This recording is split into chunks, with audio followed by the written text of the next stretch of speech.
Ma ogtahay in Israa'iil mar afduubatay markab sida uranium kaasoo ka dhigay awoodii nukliyeer ee ugu horeysay bariga dhexe.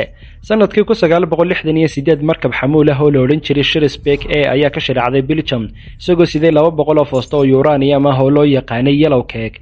Waxa uu ku socday Talyaaniga waxa dalbaday shirkad Talyaani ah oo u baahnayd cilmi baadhis warshadeed iyo falanqayn kiimiko.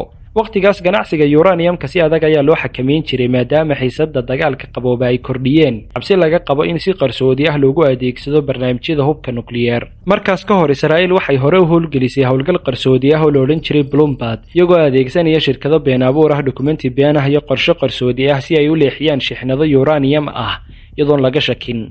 Markii markabku galay badda Mediterranean-ka bari uranium-ka oo dhan ayaa si qarsoodi ah looga raray markabka xamuulka ahaa waxaana lagu raray mid xamuul ah oo Israa'iili ah kaasoo si degan ugu jeestay Israa'iil.